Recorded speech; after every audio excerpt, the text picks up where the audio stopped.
Hey guys, welcome back to my channel. This is Ginny from Polly's Paper Studio, and this is the project I created for the Really Reasonable Ribbon October blog hop. We're using the Ribbon Club assortment. This is the Christmas assortment, and it's full of beautiful holiday-inspired trims. There's a variety of sizes, along with some lace and some that are printed. And so this will be a nice addition to your holiday crafting.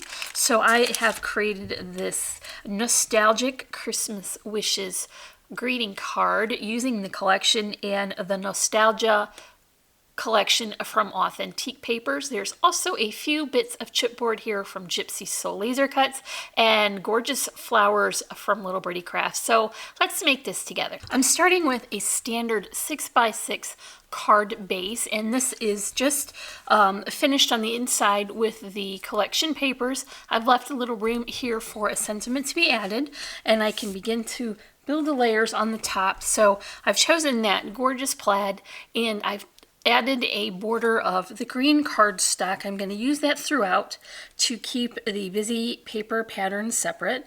And I've cut all these layers down by 1/8 of an inch for each increment so that I'm leaving a nice even border all the way around. So here is the base, and I'm going to work on the next section, which is raised. So I've got my cardstock added to the craft foam, and I've notched out some sections here. You'll see why in a minute. And I'm going to add the next layer of pattern paper. Now for this one, I'm going to the 6x6 paper pad because I did like the scale of this flower. And I added a nice border of the faux snow all the way around, and I concentrated that mostly on the top because that's the part that's going to show. So I'm just going to adhere this and then top it with the next layer of pattern paper, which is that very sweet gingham. I'm still using that green cardstock border to keep the layers separate, and that is going to cover the entire bottom section of the bigger piece of pattern paper. So I've got a piece of the cut apart paper here. I'm using the sentiment, so I clipped that off, and then I added a dovetail to this side so that I can get a little extra detail here. And I want that to go all the way across and line up with the edge of that card.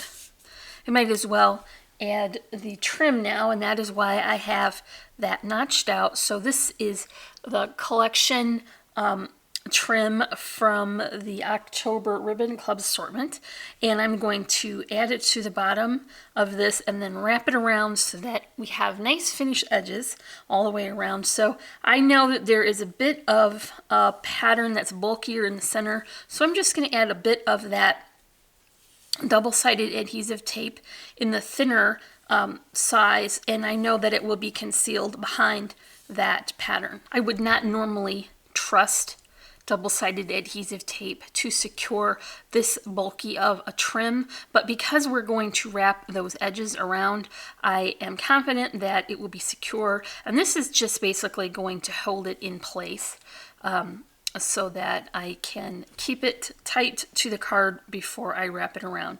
So I want that scallop border just to meet the bottom of the pattern paper, and then I'm going to wrap that and secure it with just a bit of hot glue. So you see where I've notched that out, and that's going to allow me to add the bulk of the ribbon without causing the bottom of the card to be lumped. So now that that trim is secured, I'm going to add it to the card base with a bit of this Tombow Mono Multi. That sticks very well to the craft foam, and it sets up very quickly. So we'll be able to continue working while this adheres. So I did trim that raised section enough so that I could see that plaid pattern behind, and I think that looks very sweet right there.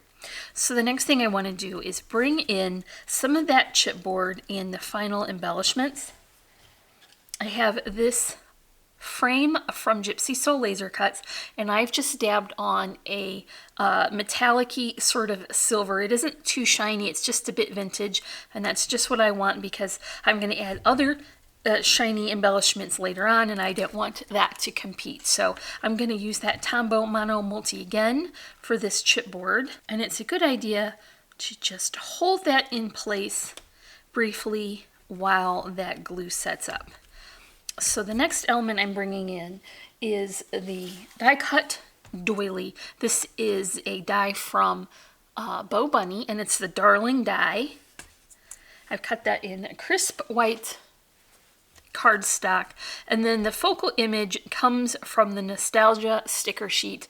This is bordered again with that green cardstock, and I've added an additional layer of that faux snow just to give that nice frosty effect. So this can go right in the middle, and that is going to create a nice base for this image. And it's just added with the double-sided adhesive tape again, and that is perfect. So the next layer I'm adding is another piece of chipboard. This is new from the Gypsy Soul Laser Cut shop. I'm going to link this in the description below. It's absolutely gorgeous. It has a nice flourish and some snowflakes. I've added a flat white paint to the flourish section, and then topped it with some stickles and extra glitter for the snowflakes, so that I knew they would have a different sort of texture and a different finish, and it would really help those snowflakes to pop. So what I'm just going to do is sort of lay this in here and get an idea of how far over I can go before that edge of the chipboard comes off of the raised section. You don't want to overlap that much because it will become fragile. So use that Tombow Mono Multi again to stick that down. So I want to put that, how did I have that? Just about right there. And once again, hold that down just a bit so that we get a good contact while that glue sets up. Here is the ribbon from the collection. Again, I've just created a loopy bow. I've topped it with another bow. This one is the ivory burlap string. There's a vintage button and a few little charms from a wintry sort of theme, and that is why I did not want the frame to be very shiny, because I'm really layering on the textures and the finishes for this. So I'm going to add that to the top corner, and I'm just using a bit of hot glue for that because I know that will stick that heavy embellishment on and it will be secure. All right, so for the next corner, I'm bringing in some buttons, and these are all vintage buttons from that shop when we went downtown. And so I'm going to add 4 to the bottom, and there's just a variety of different sizes and finishes again, and that brings a little bit of detail to the bottom. It's not a contrasting color, but it will add the dimension from the buttons. Now remember I said before that I've got the sentiment that was cut off of the cut apart sheet, and so that is going to be the top section of that part that we cut into the dovetail, and I want to add that right here at the bottom, and that's just going to overlap some of that chipboard, and I've got it a little shape given to it. I just wrapped it around and shaped it as I went along, kind of a finger press here, because I want to secure it here and here onto the page and leave that raised area so that I can add some flowers. And I know that I want to add this here. So for my flower arrangement, I do want to tuck in a couple of extra pieces. This is the flower, or the leaf that was left over from the flower arrangement that we're going to bring in next. And then I've got an additional smaller loopy twine bow, and I'm going to just add these under this section so that the floral arrangement kind of works underneath that raised area. So I've just secured that twine bow to the top of the leaf, and then the whole thing as a unit goes right underneath that chipboard flourish.